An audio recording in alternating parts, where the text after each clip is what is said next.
Good morning, children. Last class we have started the lesson unit 1 and we have studied about the causes of the First World War, isn't it? And two more causes are left out. Let us continue that. What is that cause? The Balkan Wars, Balkan countries. You see this map, the map. So these are the Balkan countries: Macedonia, Bosnia, Herzegovina, Montenegro, Bulgaria, Romania. All these countries were called as Balkan countries. These countries were under the control of Turkey.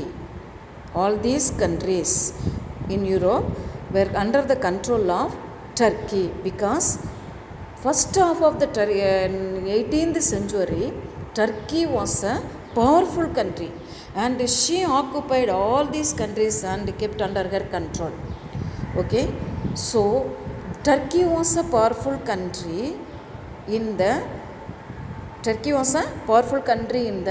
southwest of Europe in the first half of the 18th century. The Ottoman Empire extended over the Balkans and across Hungary. Where is Hungary? Hungary. Across Hungary to Poland. இதுக்கு மேலே அது வரைக்கும் Turkey. It was under the control of Turkey. Poland we have marked in the Europe map. And what happened? The empire contained many non-Turkish people. The Turkey contained many non-Turkish people. All these areas were under the control of Turkey. So non-Turkish people were also there. Both the Turks and their subjects of different nationalities in the Balkan indulged in the most frightful massacres. என்ன செய்கிறாங்க, ஒருத்தர் மாற்றி எல்லா கண்ட்ரியும் Turkey கீழே இருக்கிறதுனால control பண்ண முடியல. ஒவ்வொரு கண்ட்ரியும் ஒவ்வொரு மக்கள் அங்கங்கே என்ன செய்கிறாங்க, they made a massacres. What do you mean by massacres? படுகொலைகள் செய்கிறாங்க. அட்ராசிட்டிஸ், பயங்கரமான கொடுமைகள். ஏன்னா அடுத்த நாட்டுக்காரங்க எல்லாம் ஒன்றா சேர்ந்து இருக்கிறதுனால ஒரே பிரச்சனை, குழப்பம். இதுக்கு எக்ஸாம்பிள் என்ன அப்படின்னா, the Armenian genocide mean படுகொலை. A frightful example. If you go through the YouTube, you will come across this Armenian genocide deeply. Okay children, next what happened? And the taking advantage, இந்த மாதிரி பிரச்சனைகள் இருந்ததுனால, அவங்களுக்குள்ளேயே சண்டைகள் போட்டதுனால, தே ஃபார்ம்டு இந்த Balkan countries டர்க்கிக்கு அகென்ஸ்டாக என்ன பண்ணுறாங்க, ஒரு பெரிய லீக்னா கூட்டமைப்பு ஃபார்ம் பண்ணுறாங்க.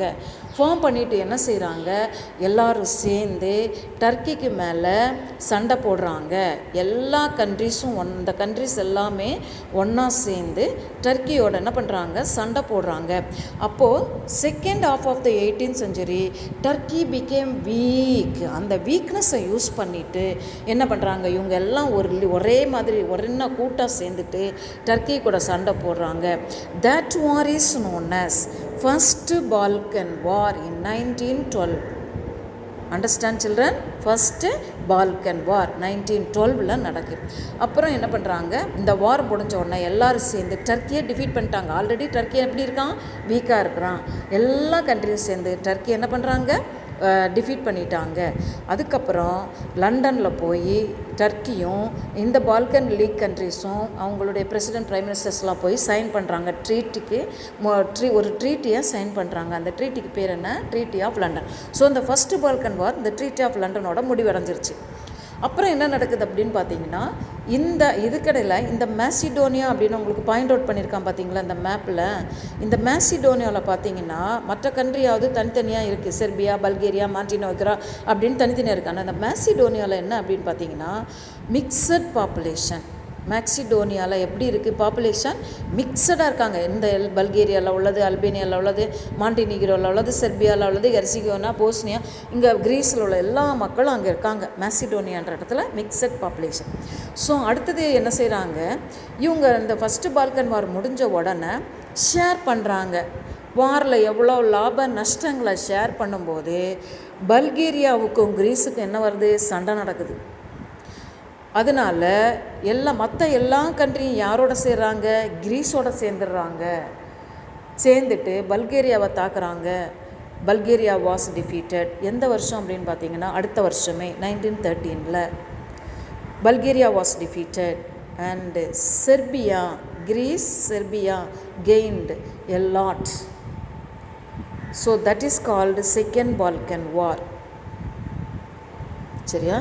Okay, that is the Second Balkan War ended with the Treaty of Bucharest. Now let us read that paragraph. Taking advantage of the political and economic instability of the Turkish Empire from the second half of the 18th century, Greeks, followed by others, began to cede one after another from Turkish control. Cede na veliye poradhu. Macedonia had a mixed population. There were rivalries among Greece, Serbia, Bulgaria, and later Montenegro for the control of it. In March 1912, they formed the Balkan League. The League attacked and defeated Turkish forces in the First Balkan War in the year 1912. According to the Treaty of London, signed in May 1913, the new state of Albania was created, and the other Balkan states divided up Macedonia between them. Turkey was reduced to the area around Constantinople. Turkey ரொம்ப சின்னதாக்கிட்டாங்க. கான்ஸ்டான்டினோபிளோட அதோட பரப்பு முடிஞ்சிருச்சு. The division of Macedonia, however, did not satisfy Bulgaria. Bulgaria attacked Serbia and Greece, but Bulgaria was easily defeated by Serbia and Greece. And other countries also joined, helped the Bulgaria and Greece. So, not Bulgaria, Greece and Serbia. So, Bulgaria was easily defeated. The Second Balkan War ended with the signing of the Treaty of Bucharest. Signing of the Treaty of Bucharest in August 1913. Okay, that is Balkan War. Two Balkan Wars were waged before the First World War. That is also another reason for the First World War. Next, immediate cause. What was the immediate cause for the First World War? Very important. What happened? The climax to these events in the Balkans occurred in Sarajevo. Where is Sarajevo? It is in Bosnia. See the map, Herzegovina. Here it is Herzegovina, Bosnia. Bosnia பார்த்தீங்களா? இந்த போஸ்னியாவில் Balkans, events in the Balkans occurred in Sarajevo in Bosnia. On 28th June, what happened?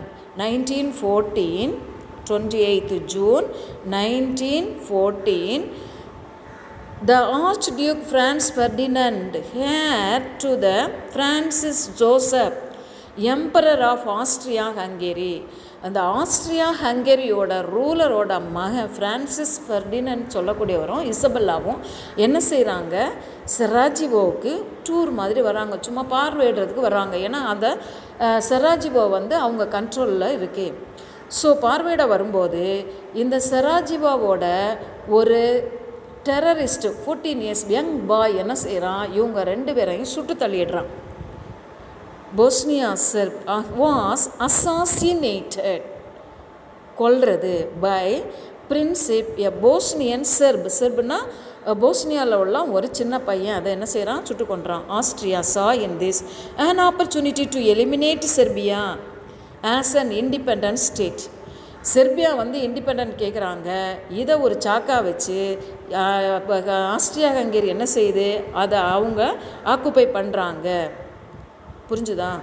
Then Germany, though that it should strike first, it declared war on Russia on 1st August.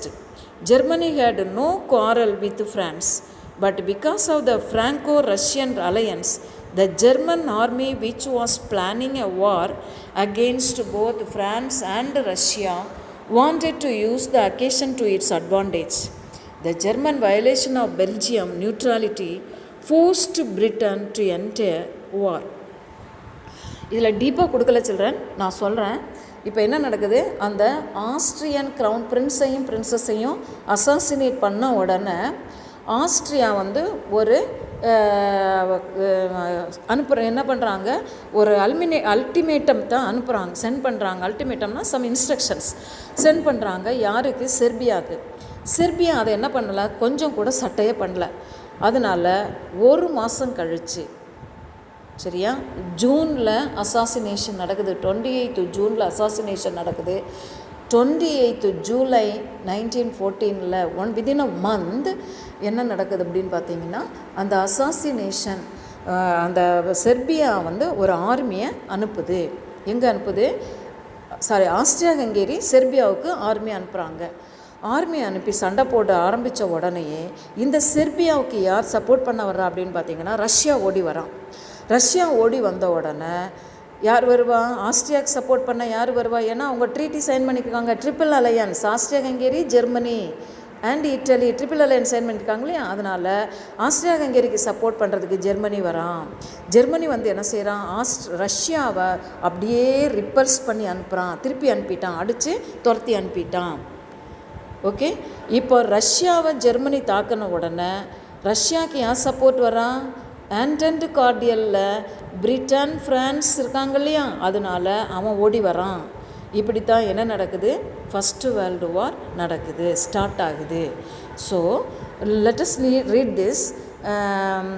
A climax to these events in the Balkans occurred in Sarajevo in Bosnia on 28 June 1914. The Archduke Francis Ferdinand, ஹேர்னா son, சரியா? ஹேர்னா அடுத்த அரசன், to the Francis Joseph, Emperor of Austria-Hungary, was assassinated by Prince, a Bosnian Serb. Austria saw in this an opportunity to eliminate Serbia as an independent state.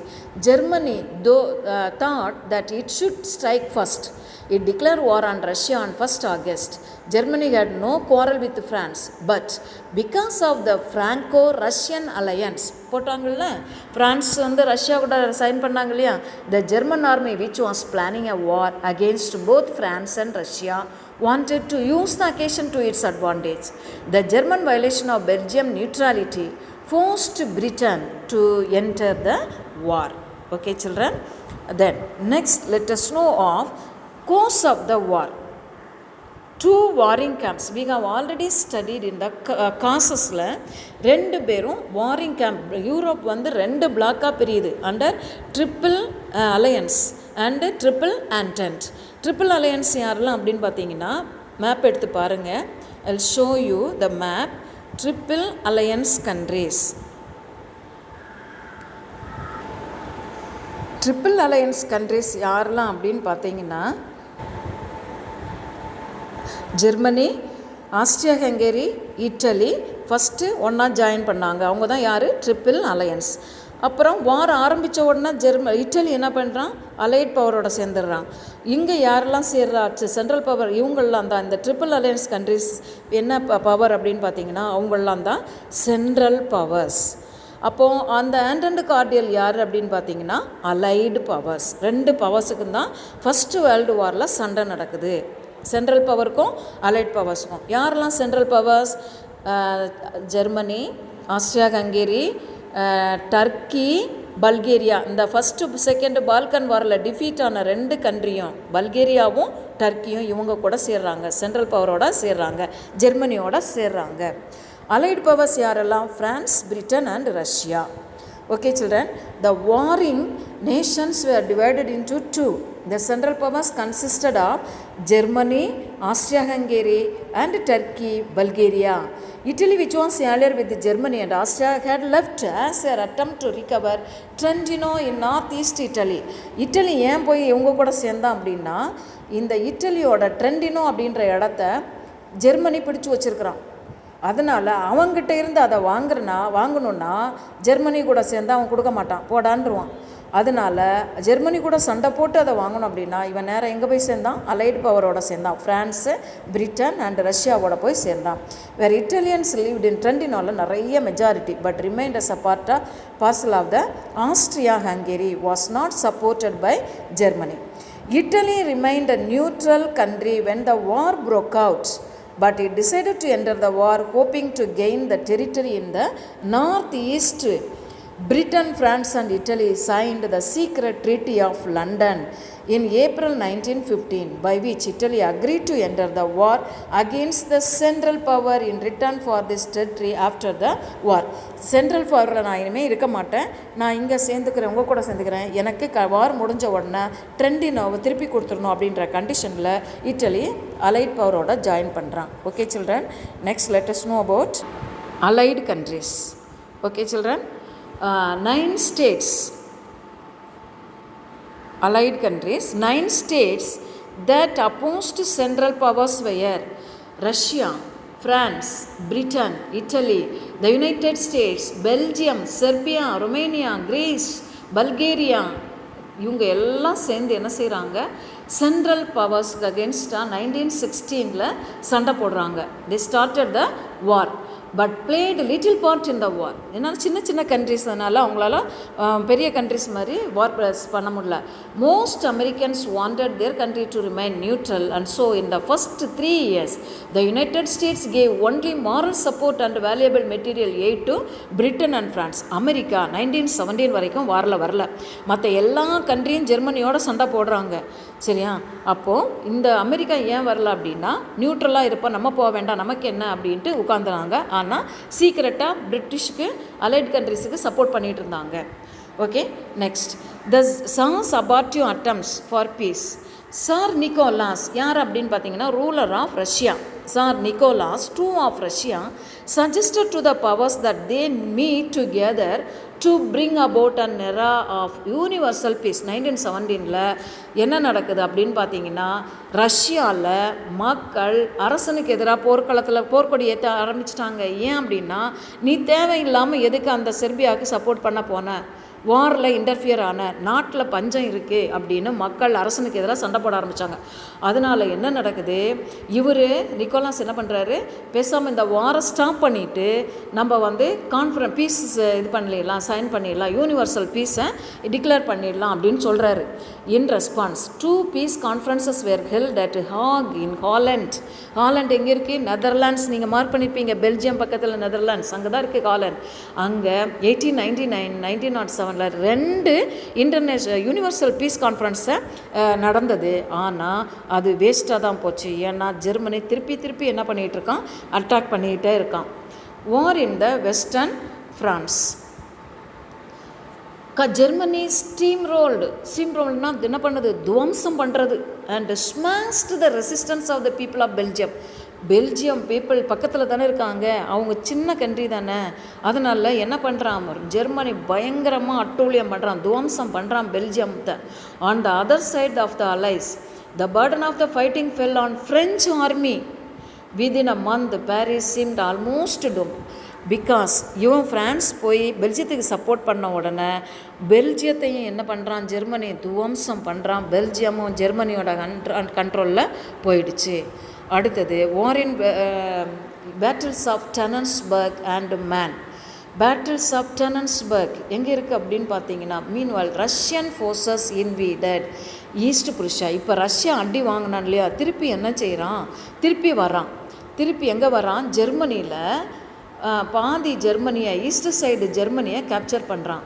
Germany defeated them decisively. அப்புறம் west Germany திருப்பி ரஷ்யாவை என்ன பண்ணுறான், பயங்கரமாக தாக்குறான். At the battle of மேன் எங்கே இருக்குது அப்படின்னா ஃப்ரான்ஸில் இருக்குது. மேன் எங்கே இருக்குது, ஃப்ரான்ஸில். அட் த பேட்டில் ஆஃப் மேன் the French succeeded in pushing. ஏன்னா அந்த டைமில் ரஷ்யாவையும் ஜெர்மனி என்ன பண்ணுறான், ரஷ்யாவை அட்டாக் பண்ணிகிட்டு இருக்கிற நேரம் பார்த்து ஃப்ரான்ஸ் என்ன பண்ணுறான், ஜெர்மனியை அட்டாக் பண்ணுறான்.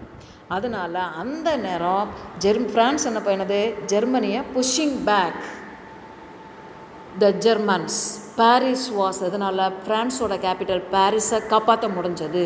த பேட்டில் ஆஃப் மேன் was a memorable trench warfare. அவங்க எப்படி காப்பாற்றுறாங்க, எப்படி ஜெர்மனியை டிஃபீட் பண்ணுறாங்க ஃப்ரெஞ்சு பீப்புள் அப்படின்னா, ட்ரெஞ்ச் வார்ஃபேர், நியூ வார்ஃபேர் மெத்தடை யூஸ் பண்ணுறாங்க. என்ன அப்படின்னு பார்த்தீங்கன்னா, ட்ரெஞ்சஸ்னால் என்ன அப்படின்னு பார்த்தீங்கன்னா, மண்ணுக்கடியில் குழி நோண்டி அங்கே பதுங்கி இந்த ஃபஸ்ட்டு டைம் அவங்க பண்ணுறதுனால யாருக்கு தெரியல, ஜெர்மன்காரவங்களுக்கு இவங்க எங்கே இருந்து அட்டாக் பண்ணுறாங்கன்னு தெரில. அதனால் அட்டாக் பண்ணுறாங்க. எப்படி அட்டாக் பண்ணுறாங்க, அவங்க இந்த படைகள் எங்கே இருக்குன்னு இவங்களுக்கு தெரியல. ஏன்னா இவங்க ட்ரெஞ்சஸை நோண்டி அதுக்குள்ளே அழகாக சிஸ்டமேட்டிக்காக இருந்து அட்டாக் பண்ணுறாங்க. ஸோ ட்ரெஞ்ச் வார்ஃபேர்னால் என்ன? ட்ரெஞ்சஸ் R ditches dug by troops enabled soldiers to safely stand and protect themselves from enemy fire. அவங்க பார்க்கவே முடியாது, எனிமீஸ் இவங்களாம் பார்க்கவே முடியாது. The main lines of trenches were connected to each other and to the rear by a series of linking trenches through which food, ammunition, fresh troops, mail and orders were delivered. கடன்னு under ground வழியாக அவங்களுக்கு எல்லாமே வருது. அவங்க attack பண்ணுறாங்க. ஆனால் இவங்க ஒளிஞ்சிருந்து attack பண்ணுறதை ஜெர்மன்காரனால் பார்க்க முடியல. அதனால் they defeated the German armies. That battle of Man is very much remember. Okay children, that is trench warfare. Next let us know about in the east.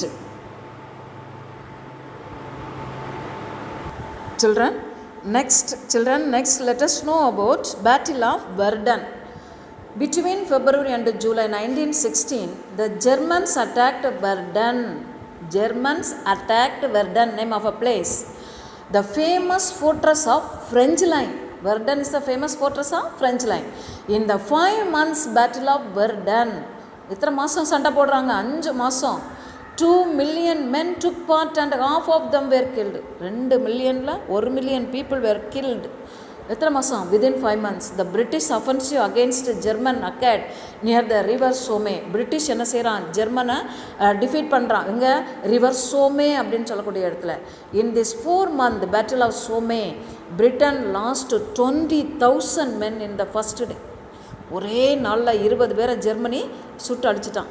The Battle of Verdun, however, decided the fortunes of the war in favor of the Allied countries. தான் கடைசியில் இந்த Battle of Verdun வந்து யாருக்கு ஃபேவராக இருந்துச்சு? Allied countries. யாரெல்லாம் Allied countries? France, Britain and Russia. ஜெர்மனிக்கு எதிராகவே இருந்தது. ஆரம்ப கட்டத்தில் 20,000 men ஒரே நாளில் சுட்டு கொன்னா கூட ஃப்ரெஞ்சு ஃபோர்ஸஸ், பிரிட்டிஷ் ஃபோர்ஸஸ் எல்லாம் சேர்ந்து, அமெரிக்கன் ஃபோர்ஸஸும் சேர்ந்து என்ன செய்கிறாங்க? இந்த ஜெர்மனியை டிஃபீட் பண்ணுறாங்க.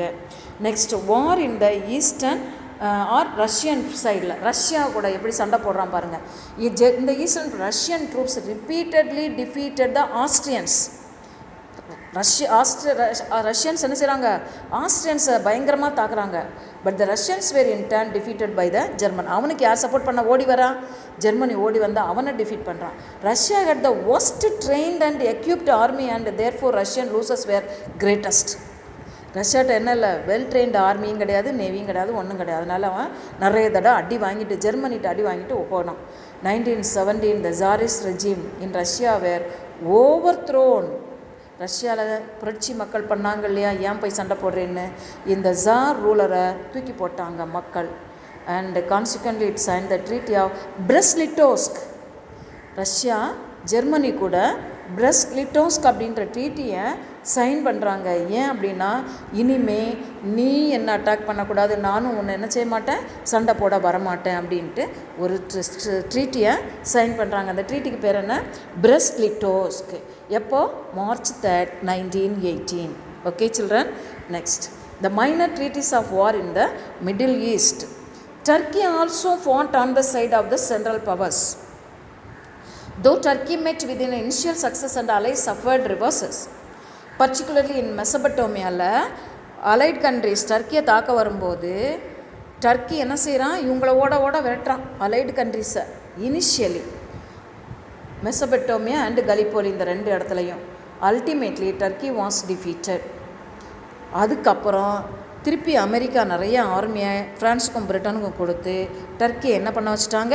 டிஃபீட் பண்ண வச்சுட்டாங்க. And Turkey try to attack Suez canal.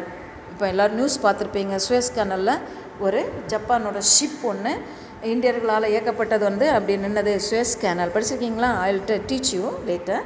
But ஆனால் சுயஸ் கேனலை போய் தாக்கணும் அப்படின்னு டர்க்கி யோசிச்சுட்டு இருந்தான். அது யாரோடது, யாருக்கு எல்லாம் அது உரிமை அப்படின்னா, ஃப்ரான்ஸுக்கும் பிரிட்டன், ஃப்ரான்ஸு, ஈஜிப்ட் 3 பேருக்கும் சொந்தம் அது.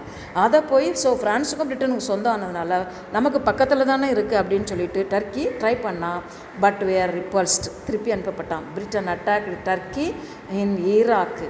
and later in Palestine and Syria. இதெல்லாம் யாரோட கண்ட்ரோலில் இருந்தது? டர்க்கியோட கண்ட்ரோலில் இருந்தது. எல்லாத்தையும் பிரிட்டன் என்ன பண்ணுறான், இந்த சுயஸ் கனல்லேருந்து அவங்கள திருப்பி அனுப்பிட்டு, அவங்க படைகளை திருப்பி அனுப்பிட்டு, திருப்பி இந்த கண்ட்ரிஸ் எல்லாம் ஈராக், பாலஸ்தீன், சிரியா எல்லா கண்ட்ரியையும் பிரிட்டன் என்ன செய்து அட்டாக் பண்ணுது. இந்த ஃபார் ஈஸ்ட் நெக்ஸ்ட் என்னன்னா இந்த far east China also joined the allies. China யார் கூட சேர்றான்? அலையோட சேர்றான். Japan was able to capture the province of Kiaochow given by the Germans to China. Germany சைனாவுக்கு கொடுத்த அந்த கியாச்சோ அப்படின்றத ஜப்பான் என்ன பண்ணுறான்? கேப்சர் பண்ணுறான். புரிஞ்சுதா சில்ட்ரன்? அண்டு அதாவது சைனா ஜெர்மனி சைனாவுக்கு கியாச்சோ அப்படின்றத கொடுக்குறான். அதை யார் கேப்சர் பண்ணுறான்? ஜப்பான் கேப்சர் பண்ணுறான். அது ஜப்பான் பக்கத்தில் உள்ள ஒரு சின்ன island. Okay, and China in the province of Shandong. There was no war in the Far East. Japan made use of this occasion to threaten China into ceding valuable concession and privileges. இதை என்ன செய்கிறான்? Japan நம்ம ஏற்கனவே படித்தோம் Rousseau Japanese வார். சைனாவிலேருந்து இந்த ஷாண்டங் பெனின்சுலாவை capture பண்ணிடலாம் அப்படின்னு சொல்லிட்டு என்ன செய்கிறாங்க? ஜப்பான் வந்து யோசிச்சுக்கலாம். In the Balkans, Austro-German army in coordination with Bulgaria crushed Serbia. Serbia came under German rule. Romania watched the course of the war and in August 1916 joined the Allies. Romania also passed under Austro-German occupation. Now, fate of colonies in German and in Africa. The German colonies in Western and Eastern Africa were also attacked by the Allies. As these colonies were quite far from Germany, they could not receive any immediate help. இந்த colony ஆஃப்ரிக்காவும் western கண்ட்ரீஸும் சரியா? Then and therefore surrender to the allies. Germany பிடிச்சி வச்சுருந்த இந்த colonies, ஆஃப்ரிக்காவில் பிடிச்சி வச்சுருந்த colonies எல்லாம் யார் கேப்சர் பண்ணிட்டான்? இந்த அலைடு கண்ட்ரீஸ் கேப்சர் பண்ணிட்டாங்க. Italy falls to Austrians onslaught. Italy formally joined the Allies in the war in May 1916. Italians were fighting with the Austrians and continued to sustain their resistance. But when the Germans came to Austria's help, the Italians collapsed. The Central Powers successfully occupied and Belgium and a part of France. So almost all the parts came under the control of the Allied powers. As a part of France in the northeast, Poland, Serbia and Romania. The epicenter of the struggle was the Western Front and the seas. As the Allies controlled the sea routes, they cut off the supply of food and other materials, reaching the Central powers. In Germany and Austria, women and children suffered from hunger and privation. Germany attacked England by air. Bombs were thrown on London continuously, daily, and places where there were major factories. எங்கெல்லாம் லண்டனில் major factories, லண்டனை இங்கிலாண்டை எப்படியாவது அடிச்சு ஒடிச்சிட்டா ஈஸியாக ஃப்ரான்ஸை capture பண்ணிடலாம்ன்றது தான் ஜெர்மனோடது. Later aeroplanes were used for targeting civilian population. The Germans introduced poison gas and soon both sides resorted to its use. ரெண்டு பேரும் யூஸ் பண்ண ஆரம்பிச்சிட்டாங்க.